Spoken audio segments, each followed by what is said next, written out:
Her voice crackled through the phone, thin, frantic, laced with panic. They've locked my accounts. The house, our home, it's gone. I don't understand what's happening. Can you help me? Please. I inhaled slowly, steady and composed. You need to contact your lawyer, I said evenly, then ended the call.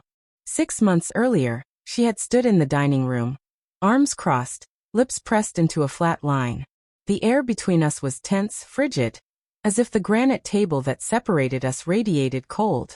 I'm done. I want a divorce, she said, her voice detached, slicing through the silence like a blade. It was just 2 weeks after she inherited $5 million. Before that windfall arrived, we had been steady, maybe not thrilling, but honest. We had our rhythm. Saturday mornings were spent over crossword puzzles and Earl Grey, our knees brushing under the table. Evenings curled on the couch with old movies and cheap wine. Our laughter low and easy in the dark. We weren't perfect, but we were real. Then her aunt died, and with that inheritance, something in her changed. She stopped slipping into bed beside me, stopped smiling with her eyes. Her phone became her new lover, always face down, always locked. Her warmth didn't fade from grief, but from calculation. I caught the way she looked at me, measured, assessing, as if already dividing the assets in her mind. When she finally asked for the divorce, I gave her nothing. No tears. No questions. Just a quiet, fine. She mistook my calm for surrender. I sold the house and moved out, but I left my name on the title. She didn't bother to check the details. Not the prenup, not the quiet changes I'd made to the mortgage when I refinanced under a trust. She assumed she had outplayed me. That was her first mistake.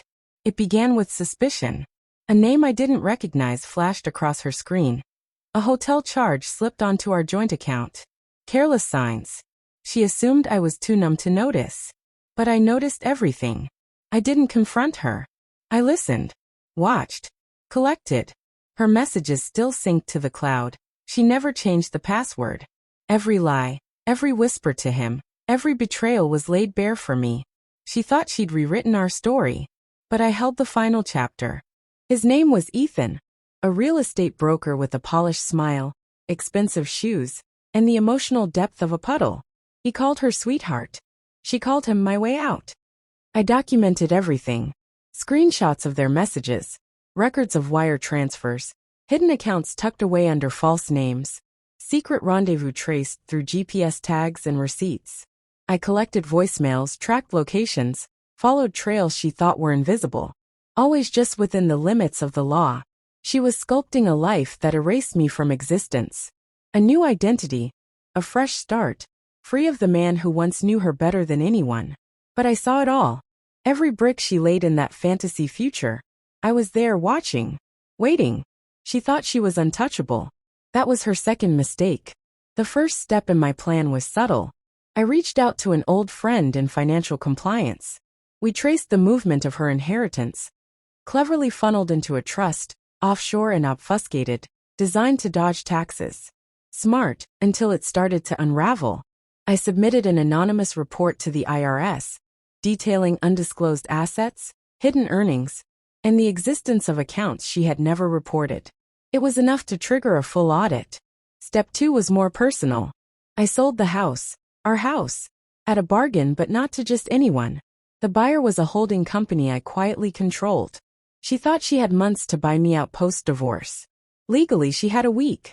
She missed the deadline. One morning, an eviction notice appeared in her mailbox. She turned to Ethan, her knight in tailored armor. But he vanished within days. Apparently, he hadn't signed up for damaged credit and a looming federal probe. She found herself in a cramped apartment with thin walls and barely enough left to pay rent. Still, I didn't stop. I forwarded select emails to her employer. Messages to Ethan, sent during business hours, filled with unprofessional remarks and hints at misusing company resources. I kept my fingerprints off the trail. They didn't fire her, but they restricted her access and opened an internal investigation. The walls were closing in. Step 3 was the final stroke. I reached out graciously, carefully, and offered her a way out. I presented it as mercy. If she signed over her remaining stake in our shared assets, she could avoid a costly lawsuit I hinted might be coming. She didn't read the paperwork, of course. She never did. By signing, she handed me control of everything. And her debts. What she didn't know was that I had already negotiated with her creditors, restructured what I needed to, and gained leverage over every loan and liability in her name. Then one rainy afternoon, after everything crumbled, she called me. Her voice was thin, hollow. She asked to meet. We chose the cafe, where we'd once celebrated our 5th anniversary. It was nearly empty. She arrived dressed in high-end fabric that no longer matched her world. Her scarf cinched too tightly, as if to hold herself together. "Why are you doing this to me?" she asked, her voice shaking. I stirred my coffee, calm. "You chose this. I just cleaned up the mess you left behind." I leaned in slightly, my tone steady. "You wanted freedom. You got it. You thought I'd fall apart. That was your mistake." Her hand reached across the table. "We were together 12 years. Doesn't that mean anything?" I met her gaze. It meant everything. "Until I realized you saw me as disposable." Her lips parted, but no words came. "I didn't destroy you," I said. "You did that the moment you chose greed over loyalty." Her eyes shimmered. I felt nothing. Later, I stepped out into the evening, the city lights flickering to life around me. She remained inside, staring blankly into an untouched latte, shoulders slumped, lost in the silence she'd once weaponized against me. For a fleeting second, I almost felt sorry for her. Almost. Now she drifts from job to job, her trust tangled in government audits. Ethan's long gone. Her relatives no longer take her calls.